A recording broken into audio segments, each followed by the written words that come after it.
Le je pense que le recording s'est lancé. Oui, parfait.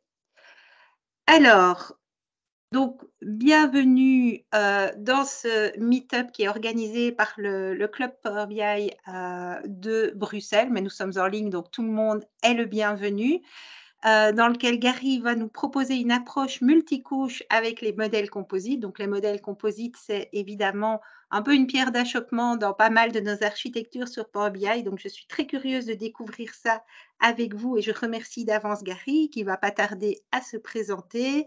Et donc n'oubliez pas que vous pouvez nous suivre, sur les différents, réseaux sociaux. Si vous êtes, inscrit dans le meet-up, vous recevrez toutes les invitations à tous nos événements puisque nous sommes présents dans plusieurs villes, ce qui fait que vous avez à peu près pratiquement un meet-up par semaine si vous le souhaitez, toujours de langue française pour vous tenir au courant, pour explorer, ce qui se passe dans, la plateforme Power BI. Alors, petit, détail merci de fermer les micros, s'il vous plaît. Voilà. Alors, juste encore une petite chose. Les prochains, meet-up pour ce mois-ci, donc la semaine prochaine, Lille, fait un événement en présentiel avec un retour d'expérience dans le monde de l'ingénierie mécanique et je pense que ça va être assez, différent de ce qu'on a l'habitude de voir puisqu'on va parler, de monitoring et de diverses choses et le 19 avril, c'est Bordeaux qui fait également un événement présentiel et en ligne. Donc ce sont toujours des événements hybrides, hein, je vous rassure, mais franchement, si vous avez l'occasion d'aller sur place, ça vaut la peine, vous pourrez vous faire des amis pour du vrai. Et donc, Bordeaux présentera Power BI et les backups et ça aussi, c'est un sujet qui est tout à fait intéressant et pertinent. Donc, je vais tout simplement maintenant laisser la main à Gary pour qu'il puisse, présenter. Donc, moi pendant ce temps, beh, je serai, dans le chat pour vous filer un petit coup de main. Voilà, c'est à toi. OK, super. Hop, je partage. Voilà. Hop.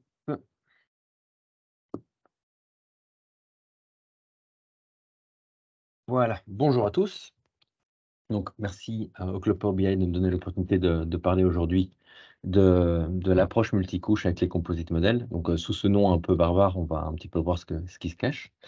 Avant qu'on commence avec tout ça, je lance déjà le petit chrono de mon côté. Isabelle, tu confirmes, on a quoi, une cinquantaine de minutes pour, plus ou moins quelque chose comme ça? Oui, voilà. Alors on essaye de clôturer dans les temps. En général, s'il y a des questions, on les pose dans le chat. S'il y en Mmh. a auxquelles je connais les réponses, je le fais et sinon je te les garde pour la fin. Ça va, Voilà. parfait. OK. Alors, avant de commencer, donc je vais rapidement me présenter. Voilà, donc ça fait plus ou moins 10 ans que je suis dans le monde de la data, principalement sur le stack Microsoft. J'ai fait un petit peu de SaaS au tout début de ma carrière, mais pas vraiment quelque chose de très intéressant. Et ça fait maintenant plus de 4 ans que je suis avec, Element 61, qui est une boîte de consultance belge qui se focalise dans la data analytics, hein. Donc on fait un petit peu, tout ce qui est Microsoft, et cetera. Et donc, parmi Element 61, je suis le lead Power BI, ce qui me donne la responsabilité d'essayer de driver mon équipe, vers les best practices et l'excellence dans tout ce qui est Power BI. Vous avez remarqué que j'utilise pas mal de franglais, hein, un mix entre l'anglais et le français. Donc voilà, on va essayer de faire attention, mais je vous promets pas que tous les mots seront, 100% français. Voilà, voilà. Alors, qu'est-ce qu'on va faire aujourd'hui? Donc qu'est-ce que vous allez pouvoir espérer de cette session? On va commencer avec une petite intro de ce que sont les composite models, hein, et leur but initial. On va ensuite, discuter d'un customer case que j'ai eu, récemment, et qui a été relativement douloureux de mon côté. Il a fallu, pas mal de réflexion pour trouver une solution et donc heureusement avec une fin heureuse. On va ensuite donc, passer en revue tout le process de réflexion et les problèmes qui ont été rencontrés et en fait évidemment, la solution et la conception de l'architecture complète Donc ça sera un gros slide où je présente les workspace setup, la sécurité, comment j'ai mis tout ça en place. Finalement, il y aura évidemment quelques petites démos par-ci par-là, des notes sur la sécurité et les limitations de cette approche et les points clés à retenir pour le takeaway à la maison. Voilà. Hop, on va commencer tout de suite avec qu'est-ce que le modèle composite. Alors pour le moment, la feature s'appelle toujours Direct Query on Analysis Services et c'est une feature qui est toujours en preview et qui a été présentée fin 2021, donc ça fait quand même un moment. Alors, j'ai assisté à un meeting avec Jeroen, qui est un product manager chez Power BI, vraiment qui travaille pour Microsoft, et il semblait annoncer la GA, donc la General Availability, quelque part dans le deuxième quarter. Donc, on espère pouvoir avoir ceci qui arrive bientôt en GA. Ça va aussi se renommer Composite Model, hein. Tout le monde l'appelait déjà Composite Model, hein. Microsoft adore donner des noms et puis changer les noms. Mais présentement, si vous cherchez la feature, c'est vraiment Direct Query on Analysis Services. Qu'est-ce que ça fait? Eh ben, en fait, ça permet de combiner des Power BI datasets. Et dans ce cas-ci, je dis Power BI datasets, mais ça peut être aussi des cubes tabulaires en premise. Donc, ça ne doit pas seulement être dans le cloud, avec d'autres sources. Et donc, ça, c'est quelque chose qui est très important parce que ça a été considéré comme un big bang dans le self-service. Donc, si vous n'êtes pas au fait de ce que faisaient à l'époque les cubes datasets, enfin les cubes, les datasets et les tabulaires, une fois que vous étiez connecté à ces cubes, vous étiez en only, vous ne pouviez plus rajouter quoi que ce soit dans ce cube, qui limitait de temps en temps le self-service des business users. OK? Pour vous donner un exemple, avec la feature Turned Off, donc on voit ici que je suis connecté live à un Power BI dataset qui s'appelle PBI Launch Demo. Et on voit que tout est grisé en haut, hein. Donc ici, on voit le get data, le Excel workbook, etc. Tout ça est grisé, donc c'est-à-dire que je ne peux pas y accéder et rajouter des choses. Quand on turn la feature on, on voit qu'ici, tout est maintenant dégrisé et donc on peut rajouter des informations. Donc ça, c'est vraiment une énorme étape dans le self-service pour Microsoft et on voit vraiment la stratégie de Microsoft de laisser de plus en plus les cartes dans les mains du business pour qu'ils puissent, eux, euh, jouer avec leurs données. OK. Donc, quel est le scénario typique d'un composite model? Et quand je dis typique, c'est celui qui est présenté dans la documentation de Microsoft. Donc, si vous allez sur la documentation composite, c'est celui qu'ils présentent. Alors, ils en présentent quelques-uns, mais disons que c'est le plus courant. Et donc, dans ce cas-ci, en fait, qu'est-ce qu'on va faire? C'est qu'on va aller rajouter une source, plusieurs sources. Typiquement, ce sont des budget files, des target files, etc., afin d'améliorer le self-service. L'exemple qui est donné dans le slide de Microsoft, on a ici un modèle sales qui a été déployé. Et alors, ça peut arriver relativement souvent qu'on a le business qui dit, voilà, moi j'ai un fichier budget et j'aimerais bien intégrer ce fichier budget dans le modèle sales.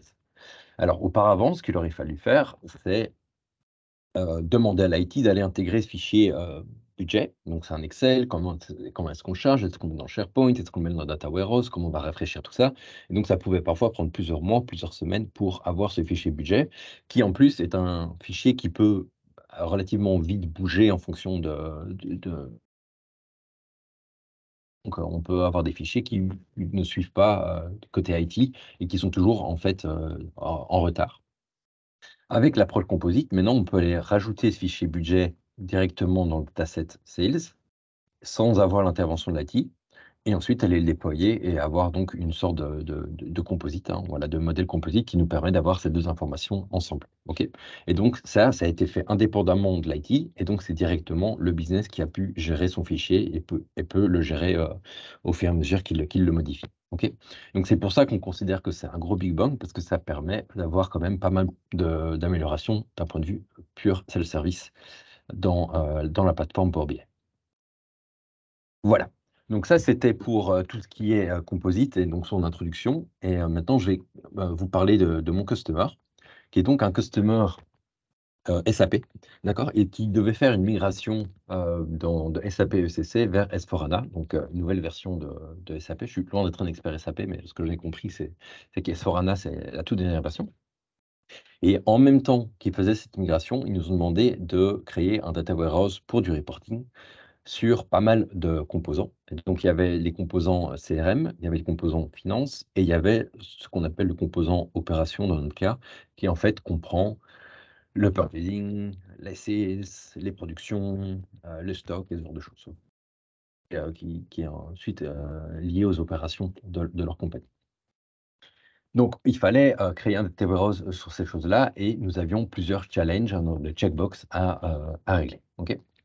Qu'est-ce qu'on avait comme challenge? Donc, forcément, il nous fallait un modèle qu'ils ont appelé opération, dans lequel on va pouvoir faire ce reporting. Il fallait donner la possibilité de cross-reporting, donc c'est-à-dire qu'une personne de sales pouvait, de temps en temps, avoir besoin des informations du purchasing et devoir créer des rapports où il va chercher le purchasing alors qu'il est dans les sales, etc. Donc, on doit avoir une vision relativement globale des opérations. On doit aussi avoir la possibilité de donner accès au power user à l'intégralité de modèles, d'accord? Donc, il peut voir les productions, les sales, le stock, le purchasing, etc. Tout ça dans un gros modèle pour qu'il puisse créer des rapports cross-domaine. OK.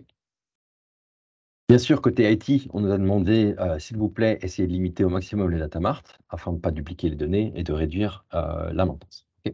Donc ça, c'était plutôt des requirements côté IT, pas vraiment business. Ça ne les regarde pas trop. Mais donc, voilà, l'idée, c'était de ne pas créer une infinité de datasets, sinon ça allait vite devenir compliqué à gérer. Avec tous ces challenges, on est venu avec un design qui a été proposé et nous, on était relativement contents parce qu'on checkait plus ou moins toutes les boxes. On avait one version of the truth, on avait un dataset, un seul dataset à maintenir et on permettait le cross-reporting. Et donc là, je vous montre un petit peu ce qu'on avait déployé. Alors, le but, c'est pas que vous voyez le nom des tables, hein, c'est pas le but, mais pour vous montrer un petit peu à quoi ressemblait notre modèle.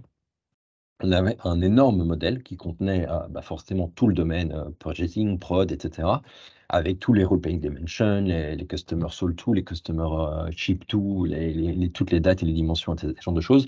Et on se retrouvait vite avec des centaines de tables dans ce modèle. Et nous, on était très contents de dire, au final, on répond aux besoins, mais forcément, vous vous doutez bien que ça n'a pas convenu à tout le monde. Et on est arrivé à un point où le business est arrivé, il nous a dit: «Écoutez, nous, on crée des rapports là-dessus, mais c'est beaucoup trop complexe.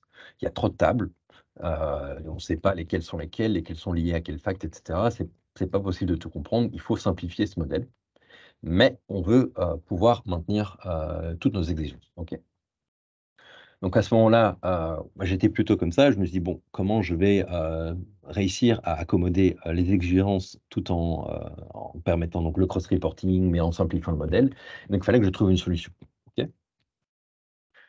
Alors, tiens, pour l'info, en fait, toutes les images que vous allez voir dans la présentation sont, générées avec, DALL-E, hein, donc l'intelligence artificielle. Donc j'essaie de maintenir up to date. Peut-être que dans le futur, ça sera le PowerPoint complet qui sera généré par ChatGPT, hein, qui sait?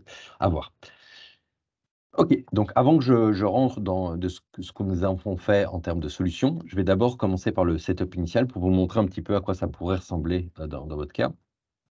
Donc je vais directement jumper sur un dataset opération. Alors forcément, c'est pas le dataset du client et c'est un dataset qui est largement simplifié, mais c'est pour vous donner un petit peu une idée de à quoi ça pourrait ressembler, si on travaille de cette manière. Donc dans ce cas-ci, on a, un dataset donc opération, donc global, dans lequel on a, hop, je vais faire un petit peu ici, on a les facts production order, les facts, purchase order, les facts sales order et puis toutes les common dimensions ou pas, hein, donc il y a aussi des dimensions qui sont uniquement liées à une certaine partie. On a la role security, on a nos tables pour les mesures, et cetera et donc ça a été déployé sur le portail et c'est considéré comme le modèle, qu'on a déployé pour le customer, OK? Donc ça, c'était ce qu'on a, envoyé au début. Et donc on peut déjà voir ici, que bon, dans ce cas-ci, il est relativement simple parce que j'ai pas mis beaucoup de tables, mais on peut vite voir comment ça peut déborder. On peut se retrouver avec une cinquantaine de tables sur la droite et si on ne connaît pas bien le modèle et qu'on ne sait pas, quoi est lié à quoi, ça peut vite devenir compliqué pour un business user d'aller créer ce rapport avec toutes ces informations. OK? Donc ça, c'était le setup de base et c'est sur lequel il faut, améliorer ceci. Donc ça, c'était vraiment le but. Avant que je jump sur les solutions, je vais, aussi vous montrer comment on active le composite. Donc il faut aller, dans File, ici en top et vous allez dans Options and Settings, puis vous allez sur Options Et en fait, comme c'est toujours une preview feature, vous allez devoir aller activer cette preview feature ici dans preview feature. Et donc ici, la feature que vous devez activer, c'est Direct Query for Power BI Dataset NAS, qui va probablement être nommé Composite Model. Bon, ce ne sera plus une preview feature, donc vous ne pas venir cliquer ici. Alors cette partie-ci, vous n'avez pas besoin de la cocher si vous voulez simplement faire du composite classique. Si vous avez besoin d'aller vous connecter à des external datasets, alors dans ce cas-là, il faudra cocher cette case. Ok. Une fois que vous avez pressé OK, vous allez restarter votre Power BI et vous allez pouvoir faire du composite. OK, donc ça, c'était pour l'intro, pour l'initial setup. On retourne sur notre présentation. Et donc maintenant, quelles sont les solutions qu'on a envisagées? Alors, première solution, bah, c'était de repartir vers des data marts classiques. Qu'est-ce que j'appelle data mart dans ce cas-ci? C'est un dataset par domaine, donc un dataset sales, un dataset purchasing, un dataset production, un dataset stock, etc. Et donc d'avoir ces datasets-là et de permettre le reporting sur chacun de ces datasets. L'avantage de cette approche-là, c'est qu'on réduit effectivement le nombre de tables qu'il voit, parce que s'il se connecte simplement au dataset sales, bah, il ne verra que les tables qui sont les sales, etc. Ça a plusieurs inconvénients. C'est qu'on doit augmenter la maintenance IT. Bah forcément, on se retrouve avec 4 ou 5 datasets à maintenir au lieu de 1. Donc, si les tables sont modifiées dans l'un, il faut aller les maintenir dans l'autre, etc. Donc, c'est vite quelque chose de compliqué. On duplique la donnée. Bon, ça, au final, c'est pas très, très grave dans un système de Power BI, hein. Donc, la table employée peut être effectivement dupliquée plusieurs fois, mais ça reste quelque chose d'important. Et comment est-ce qu'on cross-reporte au final? Donc, parce qu'on se retrouve avec 4 ou 5 datasets, mais il n'y a pas moyen de cross-reporter dans un seul visuel. Alors, potentiellement, on pourrait jouer avec des dashboards et aller drag and dropper des KPI sur un dashboard, mais il n'y a pas d'interactivité avec des common dimensions, ce genre de choses-là. Donc, selon moi, ce n'est pas une solution qui est viable. La deuxième solution, c'est une solution que j'ai appelée le Composite Merge, et je le montrerai dans la démo pour que ça vous parle un peu plus. Mais donc l'idée, c'était en fait d'aller récupérer ces data marts et ensuite aller les merger dans un seul gros dataset pour permettre donc le cross-reporting. Alors cette approche, elle a tous les inconvénients du dessus, donc on augmente la maintenance, parce qu'au final, toujours des datasets, on duplique la donnée. En plus de ça, on a une relativement mauvaise performance. Donc le plus, on rajoute de datasets dans un composite, au plus, ça devient lent. OK? Donc ça, c'est, quelque chose que Microsoft a déjà prévenu que les composites n'étaient pas, les choses les plus rapides qui existaient, hein. Donc on doit en fait un peu faire un trade-off entre convenience versus, performance. Donc voilà, c'est comme ça que ça fonctionne. Et en plus, avec cette approche, on a un problème avec la RLS. Donc la documentation des composites stipule bien que, un dataset A ne peut pas aller filtrer, un dataset B d'un point de vue purement row level security. Donc si vous avez appliqué une row level security, ça ne va pas fonctionner. Donc un dataset va pouvoir s'auto-filtrer avec sa propre RLS, mais pas, les enfants ou enfin, pas les autres datasets du même niveau. OK? Le seul avantage, c'est que cette approche nous permet de faire du cross-reporting. OK? Finally, donc l'approche que nous, au final, on a considérée comme étant, la meilleure dans ce cas-ci, c'est ce que j'appelle le dataset parent-enfant, et c'est ce que je vais vous présenter ici. Avant de vous présenter celle-ci, je vais d'abord vous montrer un petit peu à quoi ressemblait le merge, donc ce que j'ai appelé le merge, dataset, qui est en fait ici, physiquement, donc on a un dataset sales, on a un dataset production, on a un dataset purchasing, et on merge tout ça dans un gros dataset opération. Et donc ce dataset opération, lui, permet de faire le reporting, avec tout ce qui est cross-reporting, etc. Au final, on n'a pas repris cette solution-là. Et donc, ce que nous, on a proposé, c'est plutôt un dataset dans ce genre-là. Donc, ça va avoir un dataset opération qui contient toute l'information, qui est le dataset que je vous ai montré à l'instant. Et sur ce dataset, en fait, on va aller créer des datasets enfants. Un dataset sales, un dataset production, un dataset purchasing qui, lui, ne comprend que les informations qui sont relevant pour le business. Aussi, il faut bien comprendre que dans certains cas, une même table pour le purchasing et une même table pour le sales ne veut pas dire la même chose. Et donc, cette approche d'avoir une décomposition logique des layers permet d'avoir des modifications d'un point de vue purement business sans impacter un autre dataset. Donc, c'est vraiment une séparation logique des couches tout en gardant un dataset opération qui, lui, contient le bulk des tables, les mesures, etc. OK? Voilà, donc ça c'est l'architecture. Et maintenant, quels sont les avantages de cette approche?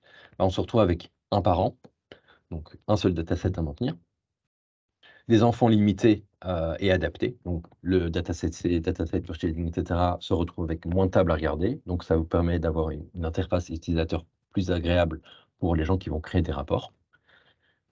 Niveau IT, on se retrouve avec du faible entretien. Bah, il n'y a qu'un seul dataset à maintenir. Et on a one version of the truth, donc toutes les tables se retrouvent à un seul endroit. C'est nettement plus simple à maintenir. D'un point de vue business, bah, au final, on check toutes les boxes. On a des datasets qui sont adaptés, hein, donc qui sont plus petits et plus maintenables, plus faciles à utiliser. Le cross-report est possible, parce qu'au final, si on a besoin d'aller cross-reporter, rien ne nous empêche d'aller nous connecter au dataset parent. On n'a pas dédupliqué l'information, simplement on donne l'accès au dataset parent. Et les power users peuvent encore se connecter à ce dataset parent pour avoir l'intégralité du modèle. Donc, on estime qu'à ce moment-là, on a vraiment checké toutes les boxes et on permet à tout le monde d'être content. Voilà, donc ça, c'est ce que je vais vous présenter maintenant. Alors, à quoi ça ressemble? On va reprendre un dataset, enfin un Power BI complètement vide ici, et je vais faire un get data et aller me connecter directement à mon dataset opération. Donc, on se rappelle ici, le dataset opération, c'est un dataset qui contient toutes les informations que j'ai montrées ici et que j'ai simplement publié sur le portail. Donc ici, on a un dataset opération qui contient toute l'info. OK. Donc ici, on va aller se connecter dessus. OK. Hop. Et donc là, si on n'active pas le composite, on est simplement en read-only sur ce dataset. OK. Donc on ne pourra rien faire, etc. Maintenant, vu que la feature composite est activée, vous voyez qu'ici, j'ai accès à tout ça. Et surtout, ce qui est intéressant ici, c'est que je peux faire un make changes to this model. Au moment où je clique sur ceci, il va me demander, hey, attention, une direct query connection is required. Qu'est-ce qu'on veut dire ici? En fait, il faut swapper la connexion d'un live vers un direct query. Bien comprendre qu'ici, direct query, c'est pas la même chose qu'un direct query vers une SQL Server ou vers un SAP, hein, donc c'est pas la même technologie. Derrière ici, on a du cube tabulaire et donc c'est pas tout à fait la même chose, mais ça s'appelle aussi direct query. OK. Quand on ajoute ceci, hop, c'est là que la magie opère. Il va nous demander qu'est-ce qu'on veut récupérer de ce dataset. C'est là où en fait on peut dire, bah, en fait, au lieu de récupérer l'intégralité du cube, bah, en fait, je vais décocher tout ça. Je vais aussi décocher la petite case ici qui, par défaut, nous propose d'inclure les tables qui ont été rajoutées dans l'opération automatiquement dans le dataset enfant. Dans notre cas, ça ne nous intéresse pas vraiment parce que si on rajoute une table pour le purchasing, on ne veut pas l'avoir automatiquement dans le sales. Donc, on décoche cette info. Si vous avez d'autres cas, bien sûr, ça peut peut-être être intéressant pour vous. Et dans ce cas-ci, bah, du coup, ce qu'on va vouloir faire, c'est aller rajouter uniquement les informations qui sont liées aux sales. Alors ici, je donne un exemple pour les sales. Vous avez bien compris qu'on fera la même chose pour le purchasing, le stock, la production, etc. Et donc, on va aller cocher toutes les informations. Alors, j'imagine qu'on va avoir les mesures sales, on va avoir les facts sales, on va avoir les sales orders, et puis il faut tout un tas de tables qui sont common. Alors, dans ce cas-ci, moi, ce que je vous propose, c'est de rejumper vers le dataset opération et de créer un nouveau layout. Quand vous créez un nouveau layout, en fait, vous pouvez directement drag and dropper votre table sales order. Si vous faites un clic droit ici et vous faites un add related table, ça vous montre directement le star schema de cette table en particulier. Donc dans ce cas-ci, on se retrouve avec donc la sales order, la fact sales order et ensuite company, employee, location, customer sale to, item et date. Donc en espérant que je n'ai pas trop une mémoire de poisson. Donc on a company, customer sale to, date, item, location et peut-être employé. Je pense que c'était quelque chose comme ça. Au final, c'est pas très important pour le test, mais voilà.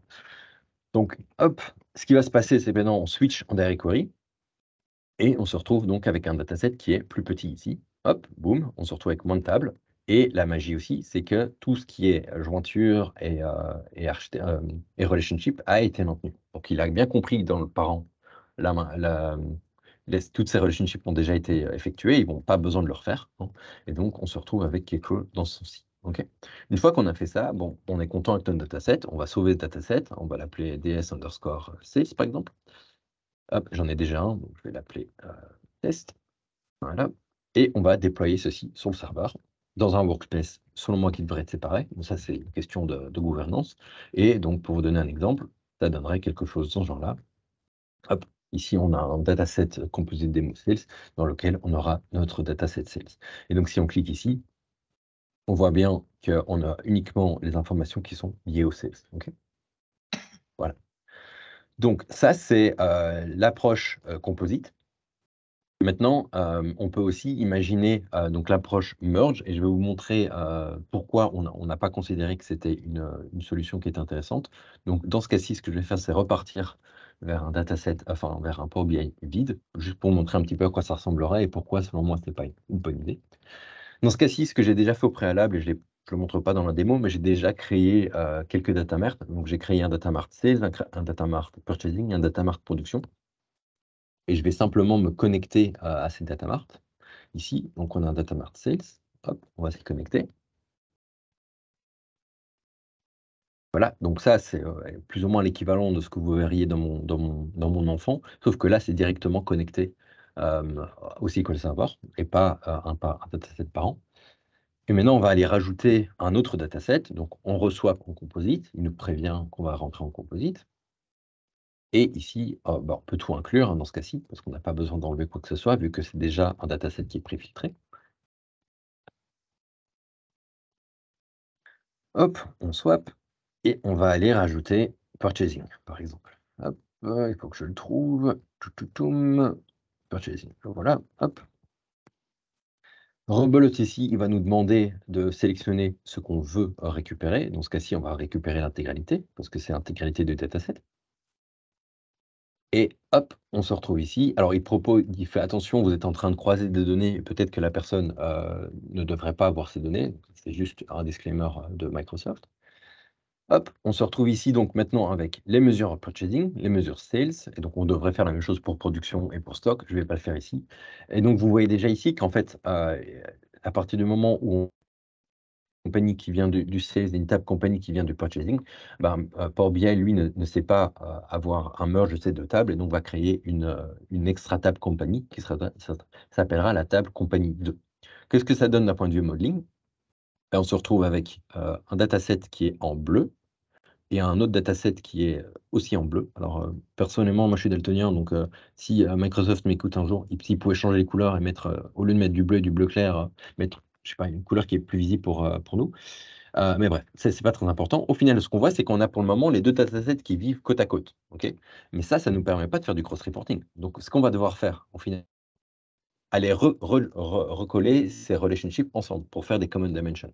Donc, si on prend l'exemple de compagnie et qu'on prend la fact sales order, maintenant, si on prend la fact purchase order, elle est liée à sa propre compagnie. Ok, mais si on veut faire du cross-reporting, il va falloir relier ceci.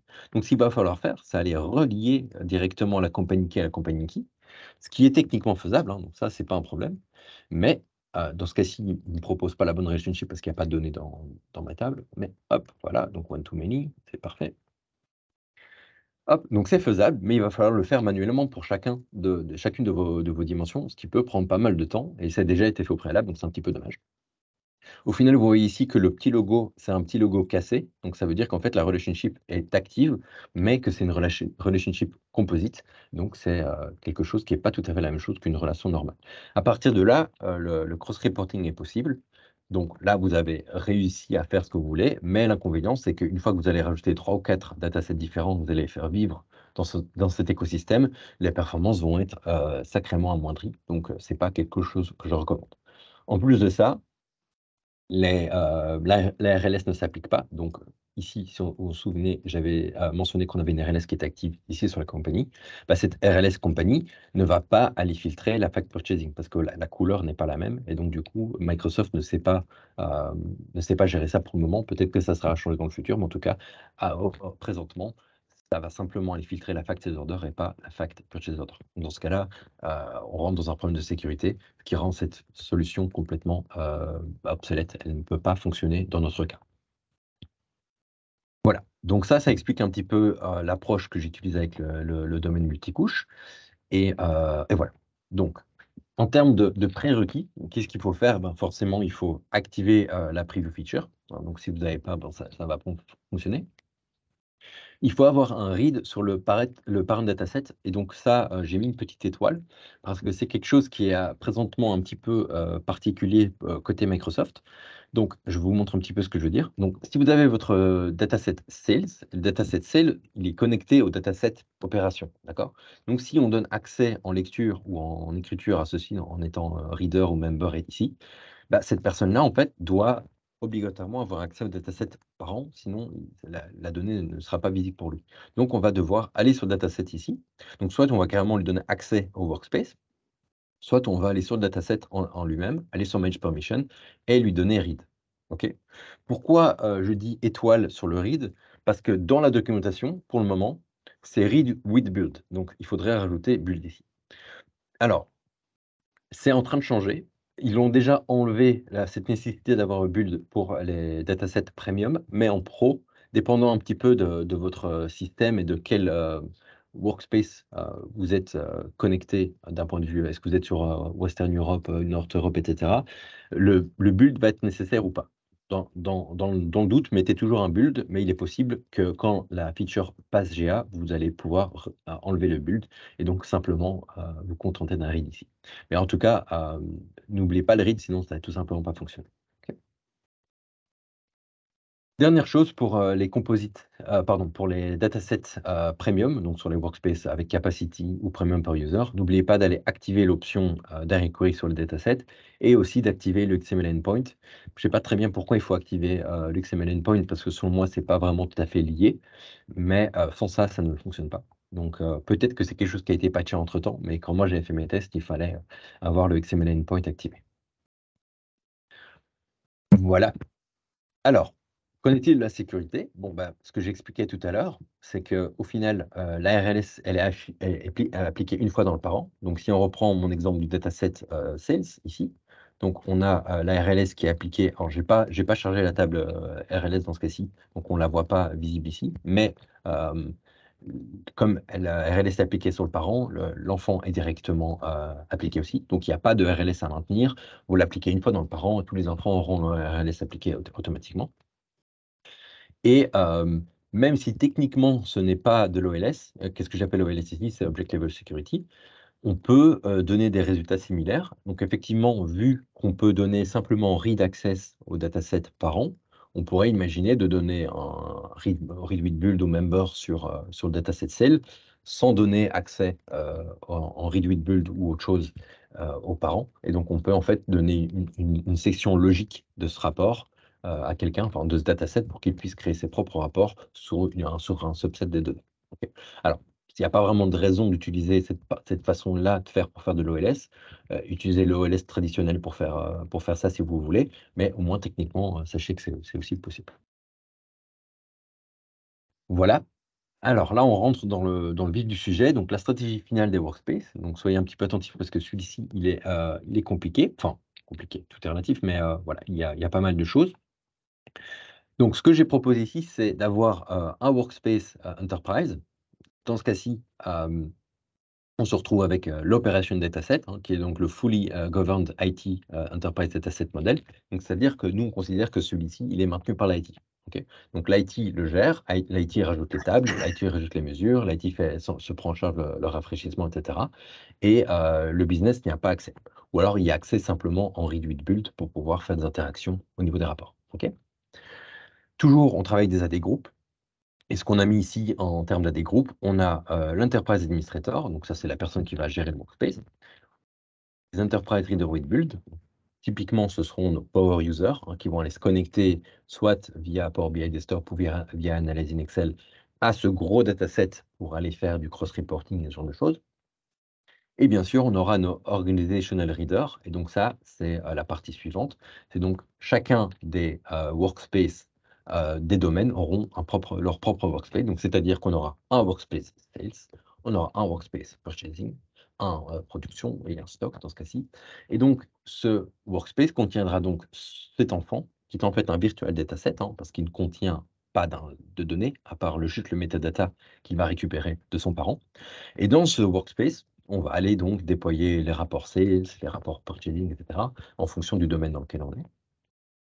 En termes d'AD group, rebelote ici, on se retrouve avec les administrateurs, les reader with build, donc les gens qui vont interagir avec le rapport, et bien sûr les members. Les members ici, que sont donc les personnes qui vont aller créer les rapports, les uploader, etc. sur le workspace. Finalement, on se retrouve avec une app pour les sales, une app pour le purchasing, etc. Qui sont donc là, on est simplement nos consumers des rapports, donc les sales readers, qui vont accéder à consommer les rapports qui ont déjà existé, qui ont déjà été créés. Dernière chose, on s'est aussi rendu compte que dans certains cas, on avait des business users qui voulaient créer des rapports, mais on n'était pas certain de la validité de leurs rapports et on ne voulait pas qu'ils aillent écraser les rapports qui sont déployés dans l'organization workspace. Donc, ce qu'on a proposé, c'est avoir une sorte de sandboxing workspace dans lequel on donne accès en member à pratiquement tout le monde. Et donc là, ils peuvent jouer, créer leur propre self-service report, datasets, etc.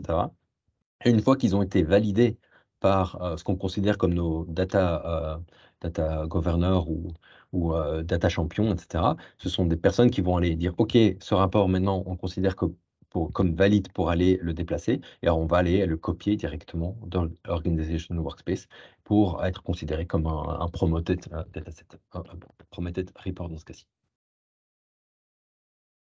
Global.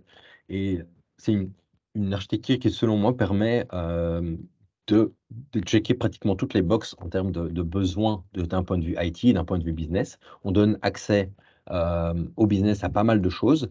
Je pars toujours du principe qu'il est mieux de dire oui mais que non mais aux business users. Si vous ne leur permettez pas de répondre à leurs besoins, ils vont faire du shadow BI. Donc, ce que j'appelle shadow BI, c'est aller créer des Excel derrière votre dos et pas les maintenir, etc. Donc, le mieux, c'est quand même d'essayer de leur donner le maximum de cartes dans les mains pour qu'ils puissent faire ce qu'ils veulent, quitte à avoir une discussion ouverte avec eux pour voir ce qu'ils ont besoin et comment accommoder tout cela tout en maintenant une best practice, une sécurité, une gouvernance, etc. Ok. Voilà, écoutez, ça limite, enfin, ça finalise la stratégie. Et donc, maintenant, je vais vous parler des limitations. Alors, niveau limitation, il y en a deux. Il y en a une au niveau de la performance. Donc ça, c'est quelque chose qui a été déjà annoncé par Microsoft. Mais le Direct Query, on a une perte de performance par le fait de swapper de live vers Direct Query. OK. Donc, prenez ça en considération. Faites du monitoring de vos rapports si vous utilisez le composite pour voir un petit peu à quel point ça peut convenir pour vos modèles à vous. Ce que j'ai remarqué personnellement, c'est que quand on commence à rentrer dans du DAX assez complexe, donc on parle de grosses tables avec vraiment des dizaines de colonnes, et du DAX et du littératif, des summings, averages, etc. Là, ça commence vite à devenir compliqué pour le composite de tenir le coup. Et si vous utilisez du premium, parfois le CPU part complètement en vrille. Donc aussi, faites attention à ça. Si vous avez vraiment des datasets complexes avec du premium, ça peut vite mettre à mal votre capacité. Donc faites attention à ceci. La deuxième chose, c'est le metadata. Donc ça, c'est quelque chose qui ne fonctionne pas avec les composites de manière générale. C'est pas simplement lié à l'approche que je propose ici. C'est l'actualisation du metadata. Et ça, je vais directement le montrer dans une démo. Donc, avant de vous montrer ce metadata, je vais simplement vous montrer rapidement à quoi ressemblerait la performance. Donc ici, très bête comme rapport, mais simplement pour vous montrer ce que ça pourrait donner, je vais vous montrer un rapport qui fait simplement une table date, pas très intéressant. Hop, si je rafraîchis les visuels ici, voilà, plusieurs fois, on est au mieux, on est à 108 millisecondes, 106 millisecondes, au pire, on est à 217. Donc, on peut imaginer, voilà, quelque chose en average dans les 150 millisecondes pour afficher cette table. Maintenant, si je prends cette même table et que je vais dans mon dataset composite et que je la colle ici, que je réouvre mon Performance Analyzer ici et que je fais un petit refresh ici. Alors, voilà, la première fois, parfois, c'est un petit peu mauvais. Une fois que c'est caché, c'est déjà un peu mieux. Et donc, vous voyez que voilà, on arrive plus ou moins en moyenne à une 200, 210, ce qui correspond à 50% de plus que ce que l'opération dataset donnait en local. Alors, bien sûr, on est en local, déployé sur le portail, ce ne sera pas exactement la même chose, mais vous voyez déjà une ordre d'idée. En termes de performance, on a plus ou moins un impact entre moi, j'estime entre 30 et 50% d'impact. Alors, si vous avez quelque chose qui charge en dessous de la 0,5 secondes, vous n'allez pas le voir. Si vous avez déjà un rapport qui prend 5 à 7 secondes pour charger, bah forcément, il va peut-être passer à 10 ou 12 secondes. Et là, ça peut commencer à devenir un problème. Maintenant, la question peut-être à se poser, si vous avez un rapport qui fait déjà 7 secondes à se charger, est-ce qu'il n'y a pas déjà un problème sous-jacent? Ça, c'est une question que vous allez devoir prendre de votre côté. Ah, malheureusement, un petit peu déçu par ceci, mais c'est une limitation du composite. C'est, imaginons que j'ai mon dataset opération dans lequel je veux rajouter une nouvelle mesure. Ok, donc j'ai une nouvelle mesure que je vais rajouter dans les sales. Ok, et on va l'appeler tout simplement test égale 1. Voilà, mon DAX fait rêver. Et c'est tout simplement une mesure qui va nous renvoyer 1, donc rien de très intéressant. Donc je vais sauver ceci et le déployer sur le workspace pour vous montrer un petit peu. Hop, on va aller déposer ça dans l'opération. Tac, voilà.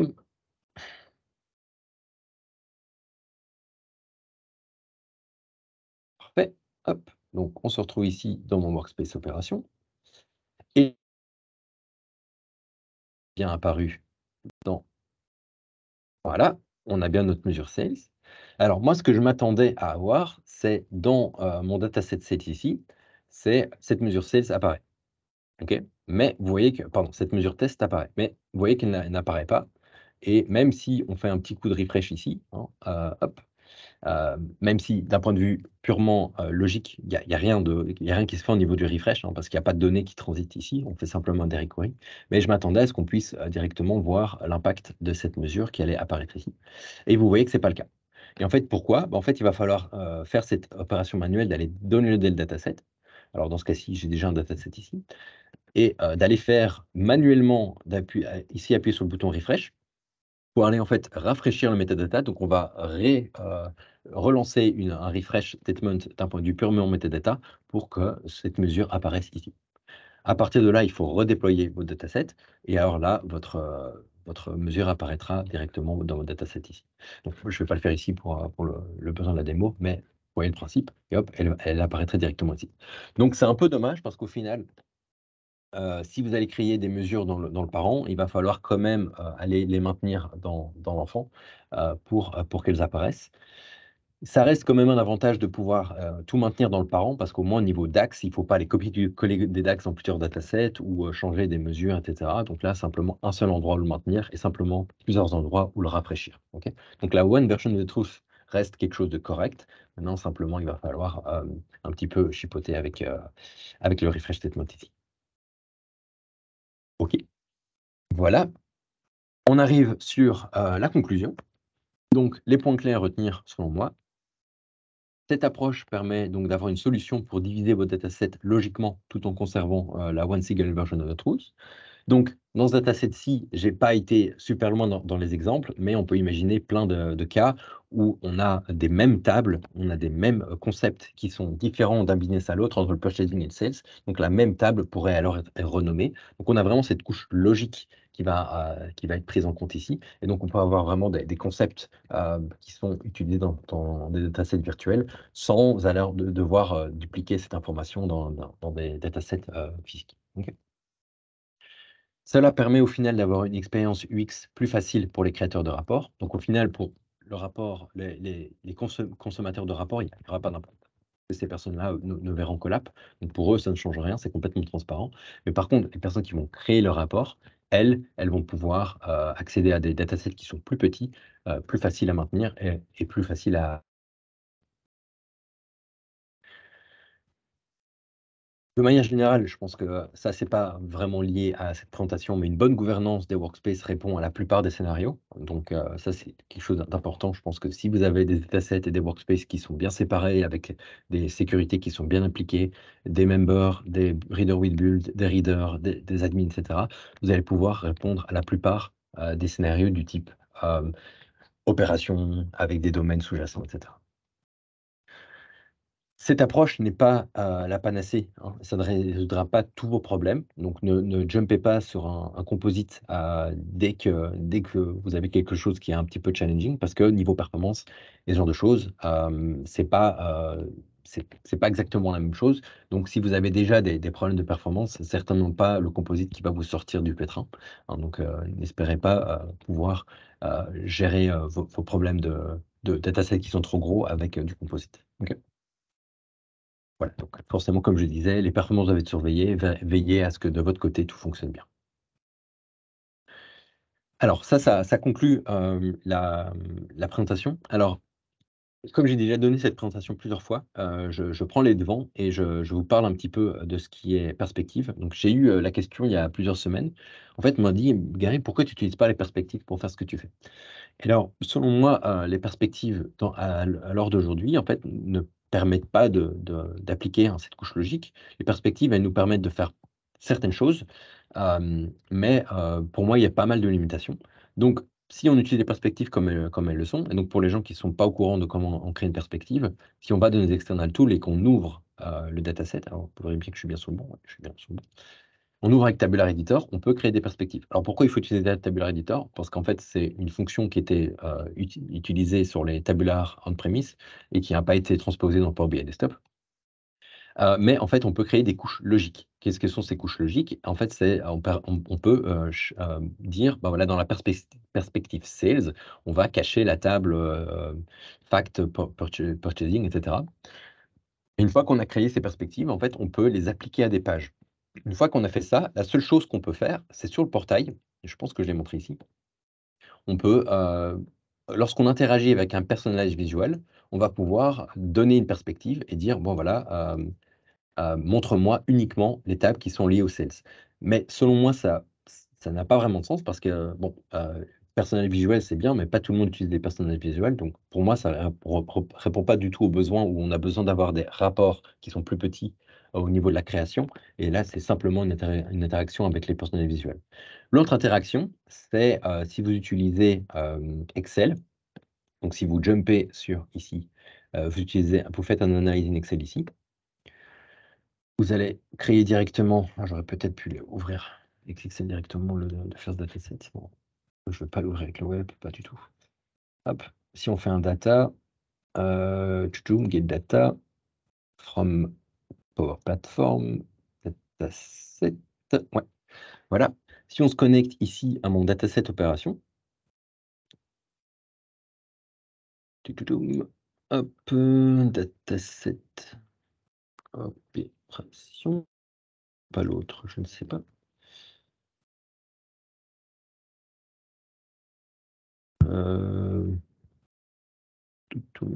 Je ne pense pas avoir créé le truc ici. Bon, on va essayer avec celui-ci.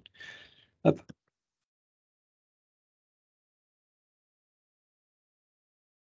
Voilà. Et donc, si en fait on va dans les connections ici, il est possible d'aller hard-coder la perspective sur laquelle on veut travailler.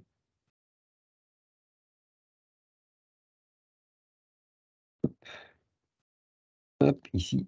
Donc, si on va dans les définitions, vous voyez qu'ici, la common text est modèle. Et si en fait on va hard-coder la common text sales, en fait on va jumper directement sur la perspective que j'ai hard-codée. Et donc du coup, dans ce cas-ci, on aurait une perspective sales, donc qui nous donne uniquement les informations sur le sales dans Excel. Mais au final, Excel, c'est une partie du problème et c'est pas l'intégralité du problème. Donc pour moi, c'est pas une bonne solution. Encore, pour être vraiment complet, la dernière façon dont on peut utiliser les perspectives et que ça fonctionne relativement bien en Power BI Desktop, ça serait avec du XMLA. Si vous avez accès à Power BI Premium, vous pouvez effectivement faire un get data et hardcoder la perspective dans le.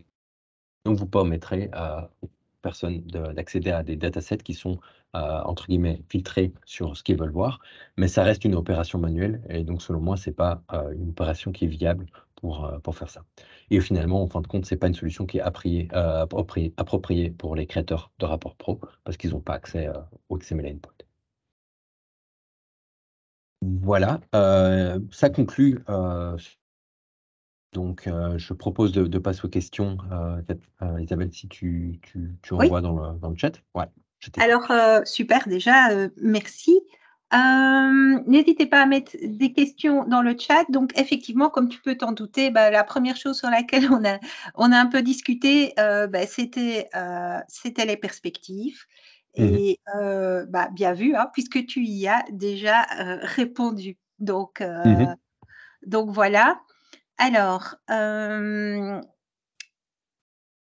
ici, je suis juste en train de regarder, mais je pense n'hésitez pas, hein, les gens qui assistaient, n'hésitez pas à poser des questions. Moi, j'avais 2-3 questions pour toi, hein, puisque personne ne D'accord. se lance. J'en profite au passage. Donc, je suis sur le même type de problématique sur mes projets et Mmh. on a un petit peu ce type d'approche aussi. En tout cas avec des shared datasets, même si on n'a pas un big papa modèle, mais une collection Mmh. d'étoiles, on va dire. Mmh. Hem, les performances effectivement, hein, ça peut être un point très embêtant, Ouais. mais je pense pas que pour autant il faille se passer des composites. Donc je me suis permis de mettre Mmh. un lien dans le chat avec un outil que j'aime beaucoup, qui permet d'aller Mmh. plus loin que simplement le performance analyzer dans le Power BI Desktop. Ouais.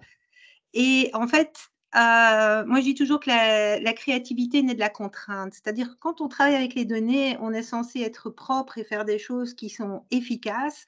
Et donc Mmh. là, bah, c'est l'occasion d'un petit peu revoir ça, d'un petit peu bien réfléchir à la Mmh. façon dont le modèle est fait, à bien épurer les tables, et cetera. Enfin, je rabâche toujours là-dessus, mais je OK. crois que c'est le moment de monter dans ce train-là. Et alors, il y a moyen d'avoir quelque chose qui est tout à fait exploitable, Ouais. malgré Mmh. tout. Et donc vraiment quand tu dis, oui, si le rapport prend déjà 7 secondes, on doit se poser des questions, mais Mmh. j'approuve à 100.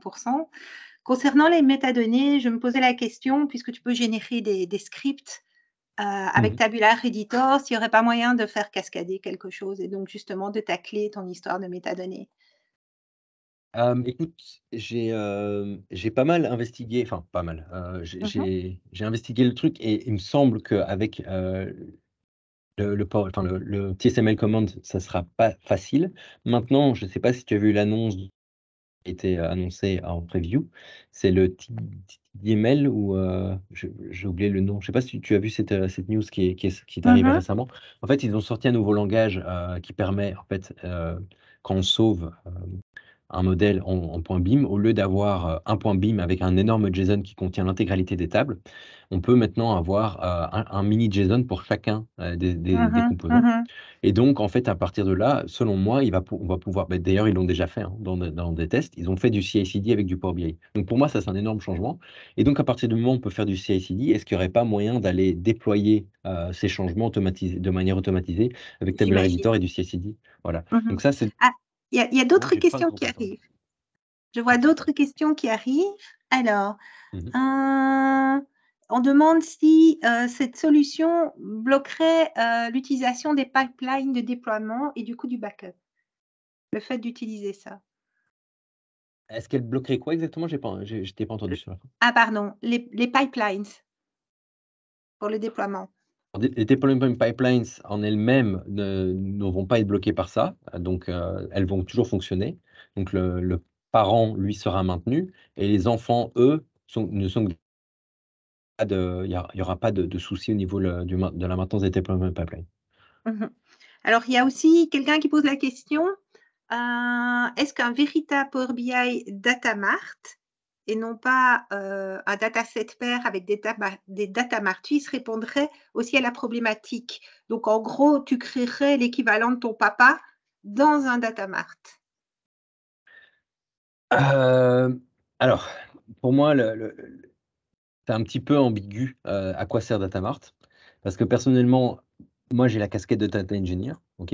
Et donc pour moi, j'ai un data warehouse. À partir du moment où j'ai un data warehouse, pour moi le Datamart, il a une utilisation qui est relativement limitée. Autant le Dataflow, je peux encore un petit peu concevoir son utilité, mais pour moi le Datamart, c'est utile uniquement quand on n'a pas accès à un data warehouse.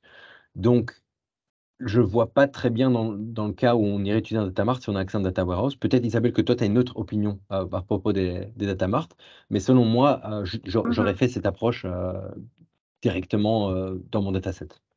Alors, par rapport au data mart, disons que ce qui il y a 2-3 choses qui sont prometteuses, mais c'est vrai que c'est toujours de la preview et que c'est pas encore sec et Mmh mh. qu'effectivement, c'est du data warehouse, enfin, ou du data mart as a service. Donc, si on a déjà un data warehouse, la question se pose pas nécessairement.